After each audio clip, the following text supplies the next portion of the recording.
Notre focus du jour, nous allons parler des outils de gestion de contenu. Surtout, les outils de gestion des réseaux sociaux. Il y en a plusieurs. Il y a Notion, il y a Trello, il y a Buffer, il y a HotSuite, il y en a, etc. Je ne peux pas tout citer. Alors, nous allons faire focus aujourd'hui sur l'outil qui s'appelle Notion. Notion, c'est un outil de planification, de gestion de contenu. Si vous êtes social media, community manager, chef de projet, etc. Donc, vous avez la possibilité d'utiliser Notion. Surtout, il y a ce qu'on appelle l'intégration de l'intelligence artificielle depuis un moment, ce qui montre l'efficacité de ce qu'on appelle de cet outil et l'utilisation de façon très simple. Avec l'IA, vous avez la possibilité de soumettre ce qu'on appelle vos idées. Si vous avez des idées, de mettre en place ce qu'on appelle des calendriers de contenu, calendriers de publication, ou bien en termes de ligne éditoriale, etc., etc. Donc, vous pouvez soumettre vos idées sur l'IA de Notion qui va vous donner ce qu'on appelle des différents types de contenus à utiliser. Et vous avez la possibilité aussi de pouvoir récupérer ces contenus-là et de le mettre sous forme de plan ou bien de carte qui est un tout petit peu différent de Trello. Et aussi, travailler aussi en équipe. Vous avez la possibilité de travailler en équipe et aussi gérer ce qu'on appelle vos tâches de façon très simple et bien organisée. 100% digital. Aujourd'hui, nous accueillons notre invité dont moi je suis déjà fan. Tegrec sur TikTok, elle est déjà à 24 000 et quelques abonnés sur les réseaux. Et d'habitude, ce que vous avez tendance à suivre sur les réseaux sociaux, que ce soit sur TikTok, elle fait partie des personnes qui ont cette influence positive par rapport à tout ce qui tourne autour des actualités du numérique, technologie, etc. etc. Alors, Tegrec. Oui. Il y a un cool. Ça va et toi? Il y a un free quoi. Ça va, alhamdulillah. Alors, si vous dites Tegrec, c'est qui Tegrec exactement? Bon, moi, je m'appelle Aminata Diaw. J'ai une licence en finance comptabilité, une certification en business intelligence Power BI et Power Query, et aussi coach en programmation visuelle 2D, 3D. C'est là. Bon, programmation 2D, 3D avec Scratch, c'est principalement pour les enfants.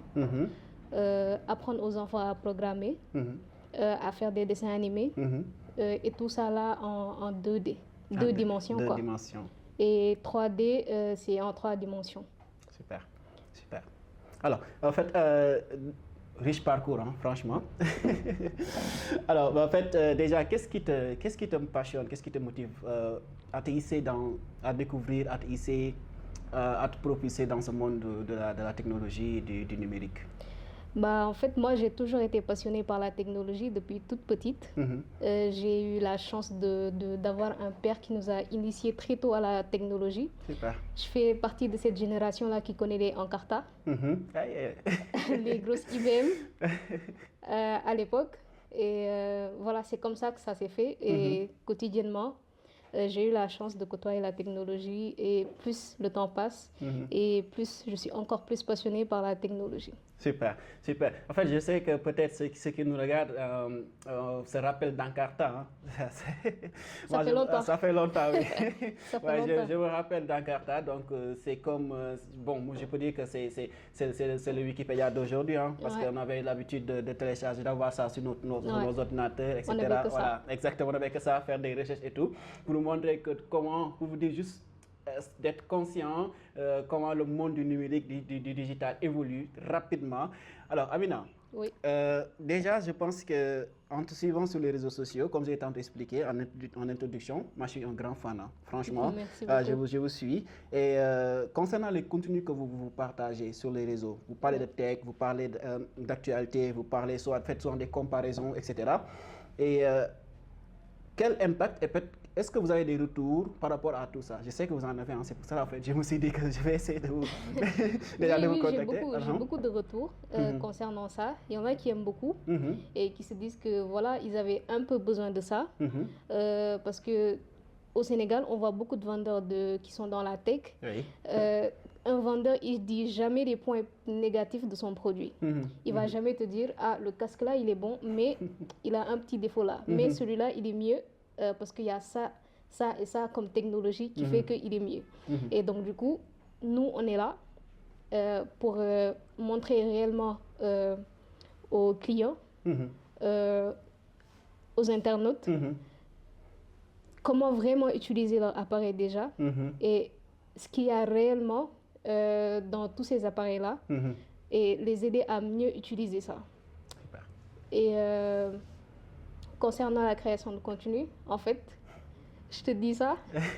C'est quelque chose qui était prévu depuis 2021. Depuis 2021. J'ai soutenu ma licence en finance comptabilité avec ce projet de création de chaîne high-tech. Waouh. Et d'ailleurs, je l'ai ramené le projet. Et tous ceux qui sont à l'université en Pateba, s'ils vont dans la bibliothèque, ils pourront trouver le projet là. Excellent. Dans la bibliothèque, c'est intitulé Aminata Diaw, création de chaîne high-tech. Super. Avec YouTube, c'était d'abord avec YouTube. J'ai commencé avec YouTube en 2020. Et après, j'ai pris 2 ans de pause pour revenir en force avec TikTok parce que l'algorithme de TikTok, il est très puissant.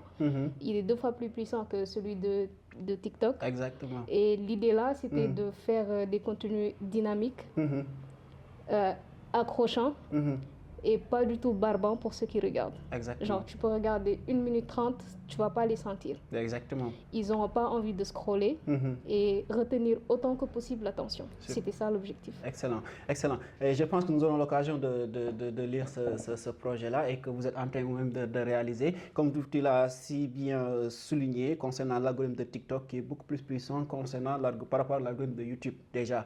En termes de hook aussi, j'ai remarqué que les vidéos que vous partagez. Récemment, je me rappelle, hier quand j'ai posté en story votre compte TikTok, il y a un gars qui m'a dit, mais celle-là, comment elle arrive à réaliser ces vidéos en fait? Parce que il m'a dit qu'il est bluffé par rapport à ces montages que vous faites et tout. Et aussi, forcément, il y a des critiques, hein, je sais, parce que surtout les commentaires. Récemment, bon, je pense qu'il y a juste quelques minutes avant de commencer l'émission, j'ai suivi un gars qui a dit que voilà, sur les commentaires, quand il faisait la comparaison, je pense, des smartphones, il a dit que voilà. Bon, ça, c'est les Apple haters. Ils sont comme ça, c'est des personnes toxiques, ils n'acceptent pas l'avis des gens. Ils ont un peu raison dans le sens où j'ai comparé 2 téléphones qui avaient 3 ans d'écart. Ouais, mais c'est la comparaison et c'est la tech qu'il faut comparer. Exactement. Et en ce qui concerne comment je réalise mes vidéos, c'est des heures d'écriture. Ah oui, c'est des heures d'écriture, des nuits de montage, vu que moi, j'écris toute seule. Je monte toute seule. Wow. En ce qui concerne la production, il y a mon frère qui m'aide un peu parce qu'il a un studio. Donc, tout ce qui est caméra, lumière, décor, moi, je m'en soucie pas. C'est lui qui gère. Si je tourne en studio, si je tourne en extérieur, là, je dois tout gérer. Et c'est des heures d'écriture. Concernant les critiques, j'en ai. Et pas que ces genres de personnes, les gens qui m'entourent. J'ai une équipe qui sont derrière moi. Elles sont 2, des jumelles, et que je salue de passage, Adama et Awa. Elles n'ont jamais peur de me dire Amina, ça c'est moche. Par exemple, quand je fais des miniatures, ça, je ne suis pas très forte par rapport à ça. Il y a beaucoup de miniatures et c'est elles qui ont fait ça. Et parfois, je peine énormément à faire des miniatures et elles m'aident énormément à faire ça. Et quand le sujet il n'est pas bien, elles n'ont pas peur de me dire c'est pas bien, il ne faut pas parler de ça, parle plutôt de ça. Ah, tu dois faire une comparaison de ça, ça et ça. Et par exemple, la vidéo que vous avez vue avec l'écosystème de Apple, elles ont tout tourné de A à Z. Wow. Tout tourné. Moi, j'ai eu qu'à faire le montage et l'écriture et la voix off. Super. C'est ça. Super. Donc forcément, comme tu l'as souligné, tu as une équipe derrière. Et déjà, ce qui m'impressionne aussi, c'est que j'ai remarqué que tu es une personne qui accepte des critiques. C'est-à-dire, en termes de suggestions, tu écoutes des conseils. Et là, c'est cette grandeur que l'on cherche sur certaines personnes, surtout, c'est important. Alors maintenant, Tegrec. Moi, je vais parler de Tegrec, je ne vais pas citer ton nom. Alors, Tegrec, Teggirl. Si on te dit, par exemple, d'ici 10 ans, il y a 300 millions d'emplois qui vont disparaître. Et ces 300 millions d'emplois, la cause, c'est, si on pose la question, qu'est-ce qui cause exactement, réellement, c'est la perte de ces 300 millions d'emplois d'ici 10 ans, mais forcément derrière, il y aura 7 millions et quelques d'emplois qui seront créés. Et c'est l'intelligence artificielle. Et je pense que de nos jours, vous avez bon, qu'est-ce que vous en pensez déjà avant d'approfondir par rapport à l'intelligence artificielle et tout? C'est quelque chose de super. De super. D'extraordinaire. D'avoir une réponse en quelques secondes. Écrire un mail en une seule phrase. Notre mail allié, quoi. Oui. C'est super dans le sens, c'est super aussi. Et je suis un peu mitigée par rapport à cela. Parce que en ce qui concerne la protection des données. Ouais, surtout. Mais bon, après moi, je me dis qu'actuellement, tout ce qui concerne les données et tout, c'est, disons que c'est le nouvel or noir que tout le monde cherche. Et je suis mitigée aussi par rapport à ça. Et j'ai regardé beaucoup de vidéos, beaucoup de revues et beaucoup même de films et de séries qui parlent de l'intelligence artificielle. Ouais.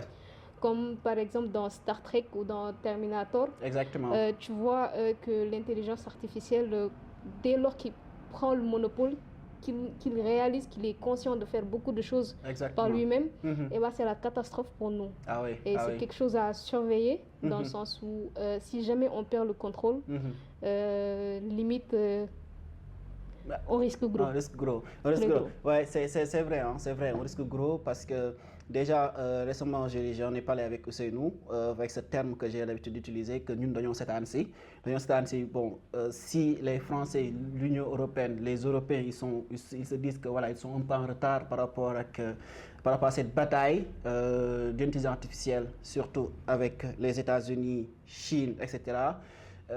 Quand un Donald Trump investit plus de 500 milliards de dollars, ils se disent qu'ils sont toujours en retard par rapport à cette bataille-là.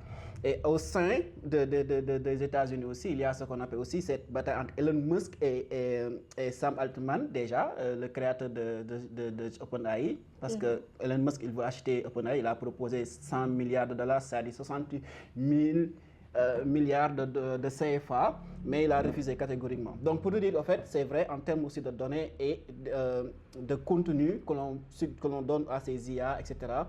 Donc ça devient un tout petit peu compliqué pour avoir cette notion. Maintenant, l'autre question, c'est que comment tu vois l'écosystème du numérique ici au Sénégal déjà? Parce que depuis lors, on a remarqué que nos gouvernements, voilà, le ministre de la Communication, etc., ils sont en train de prendre des réformes, dire que là, il y a une nouvelle technologie, etc. Mais avant de parler de l'univers du numérique, mais il y a aussi les réseaux sociaux, l'utilisation des réseaux sociaux. Comment tu vois l'univers de l'utilisation des réseaux sociaux ici au Sénégal? Qu'est-ce que tu en penses? On n'en profite pas. Malheureusement. Malheureusement, on n'en profite pas, mais je ne les blâme pas dans le sens où, à l'école, on n'a pas été initié à tout cela. Par exemple, moi qui suis à Dakar et qui ai fait mes études à Dakar, j'ai eu la chance de faire très tôt des cours d'informatique. Celui qui est par exemple au Saloum ou qui est à Tambacounda, il n'a pas eu cette chance-là. Donc, ce n'est pas comparable. Et genre, si jamais il utilise mal les réseaux, ce n'est pas de sa faute. Et moi, je pense qu'on devrait graduellement intégrer les numériques dans les écoles. Et tout ce qui concerne l'État, moi, je pense qu'il y a plein de choses qu'on pourrait faire pour améliorer la vie des Sénégalais. Par exemple, juste aller retirer un extrait, ça peut te prendre une semaine, une demi-journée. Aller à la banque aussi, ça, tu perds énormément de temps. Et le temps, comme on le dit, c'est de l'argent. C'est de l'argent, exactement. Et c'est pas très productif pour le pays. Parce que là où, en un seul clic, tu peux trouver ton extrait, l'imprimer, l'avoir chez toi, tu es obligé de prendre le transport, aller jusqu'à là-bas, attendre pendant des heures. Et au pire des cas, si tu trouves quelqu'un, tu trouves parfois des personnes très aigries là-bas, ils viennent au travail à 11h, 11h03, ils te disent qu'ils ont fini. C'est pas trop facile. Ah oui. C'est pas trop facile et ça nous retarde sur beaucoup de choses. Beaucoup de choses. Ah oui. Donc pour dire vrai, on n'en profite pas. On n'en profite pas pour l'instant.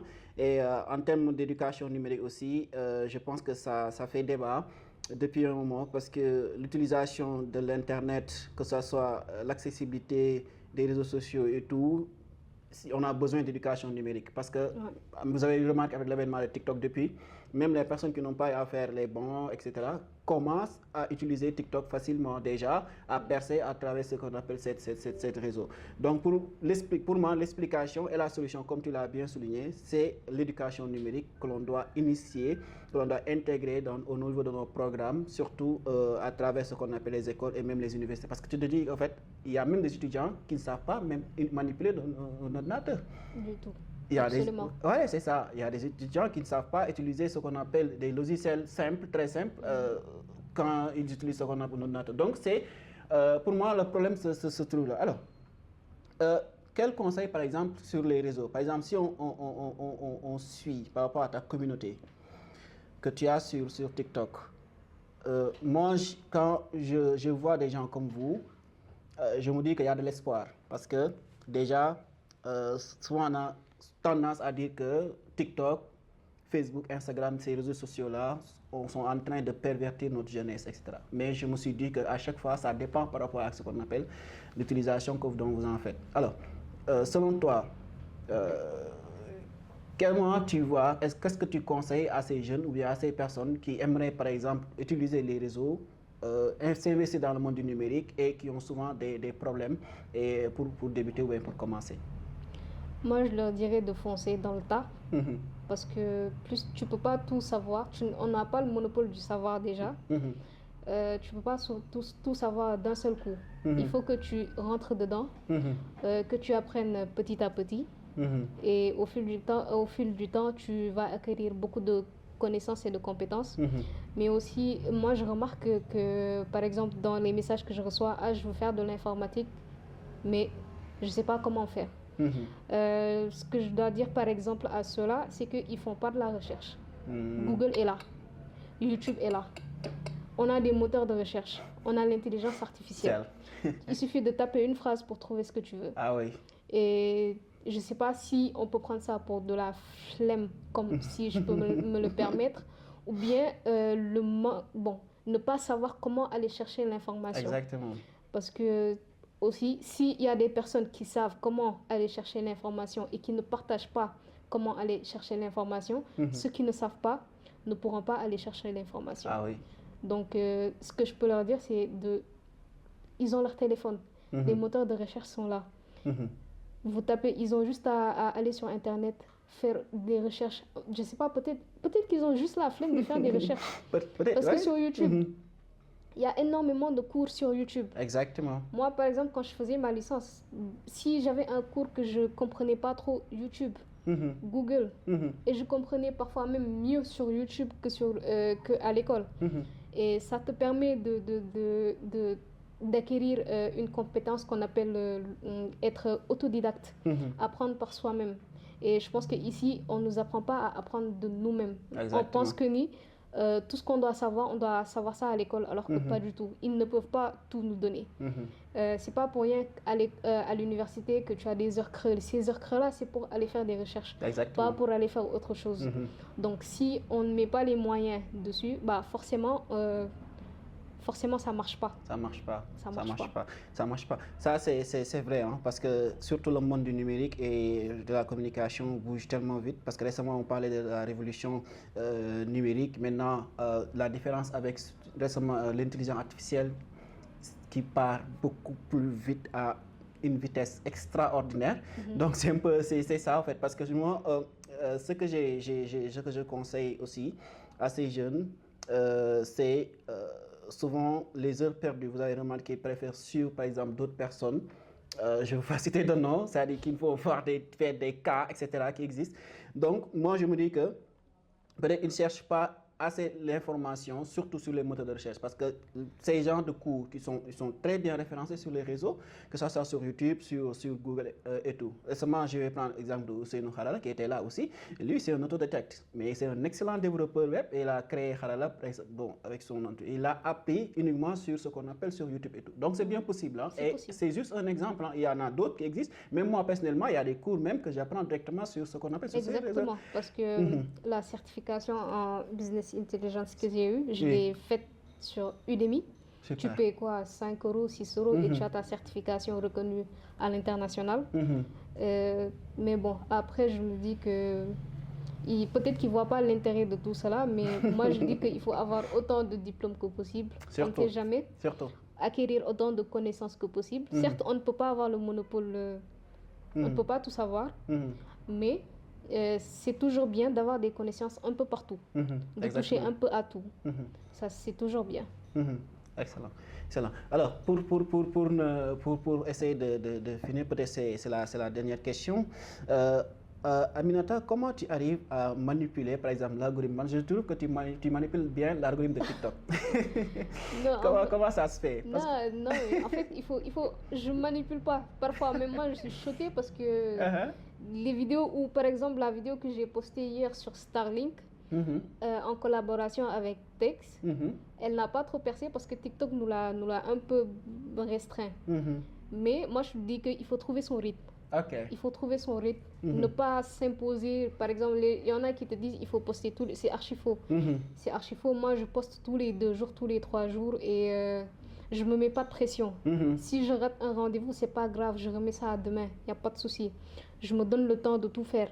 Et l'essentiel, c'est de poster. À la fin, l'essentiel de poster.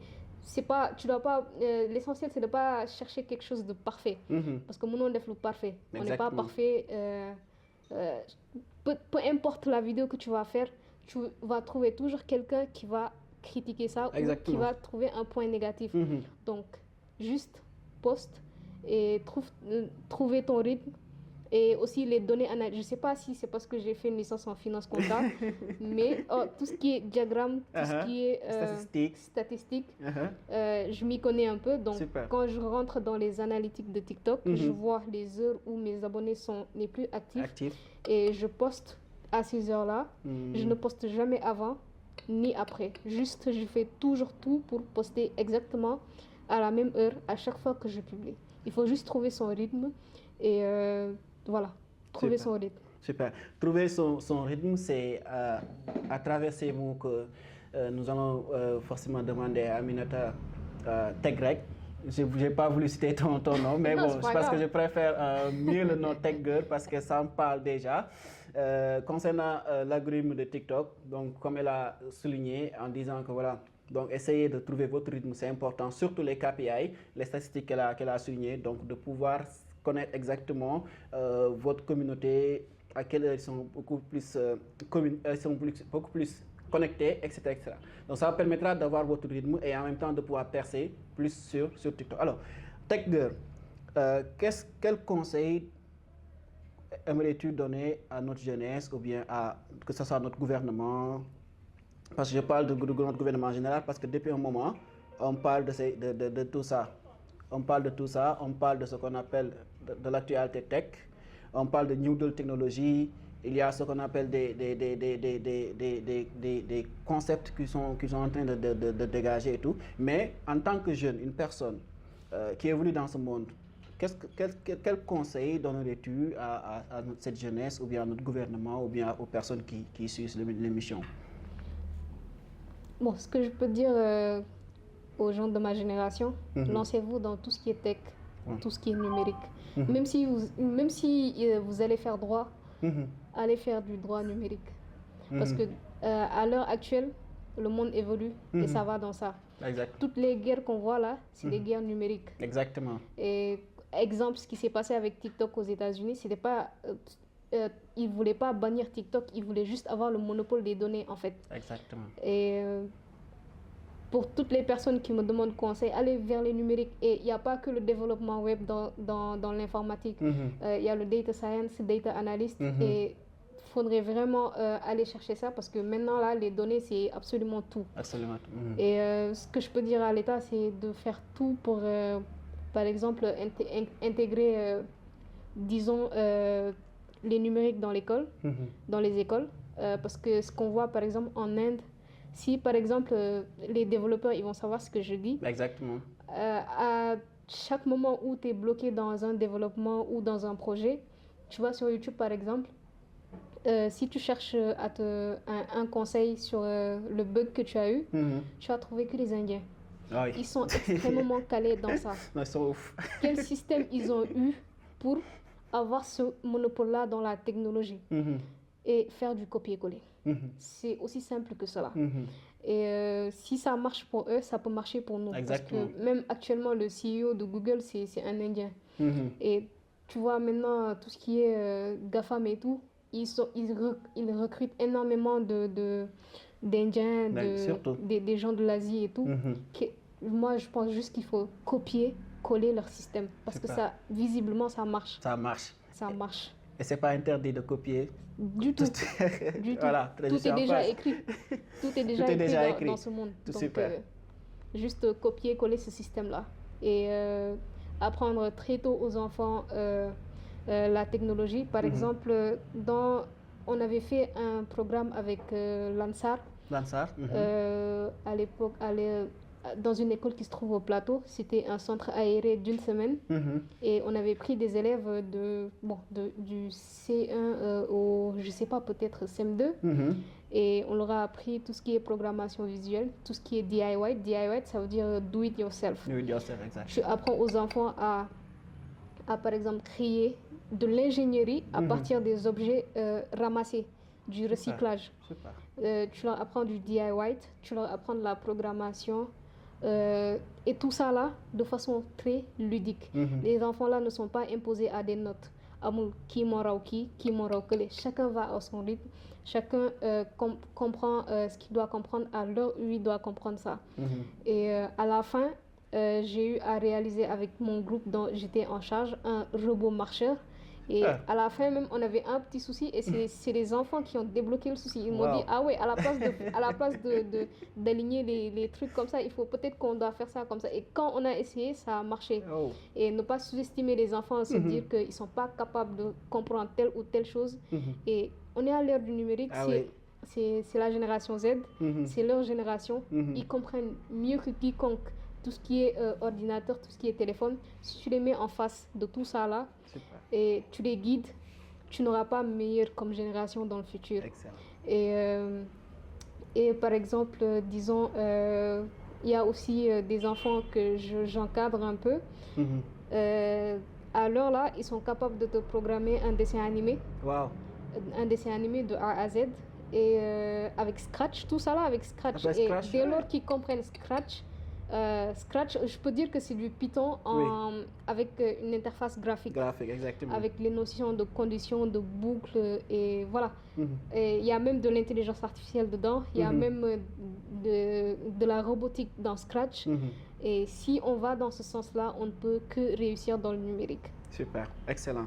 Excellent. Merci beaucoup. Merci beaucoup, Tech Girl. Je pense que ceux qui ont eu l'occasion de suivre l'émission, forcément, ont appris beaucoup de choses. Et surtout, j'aimerais peut-être, il y a une question qui m'est venue vite fait. C'est quoi votre intelligence, votre intelligence artificielle préférée en fait, parce qu'il y en a. ChatGPT. Non, il n'y a pas. Peut-être. Il n'y a pas à réfléchir. Ouais, parfois, ChatGPT, parfois il peut être très énervant dans le sens où parfois il a du mal à comprendre ce que tu lui dis un peu, mais c'est beaucoup plus Gemini et Copilot qui comprennent pas vraiment le français. Donc tu es obligé de parler anglais avec ces deux-là, sinon tu n'as pas ce que tu veux. Exactement. Mais sinon ChatGPT maintenant il comprend très bien le français. Et c'est super.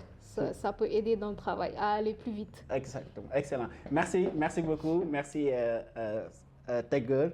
Donc on se donne rendez-vous très bientôt pour votre émission 100% digital. 100% digital, c'est votre émission qui parle de tech, de numérique. Donc vous pouvez nous suivre sur les différentes pages sociales médias de KaiJob, sur Facebook, Instagram, LinkedIn, TikTok.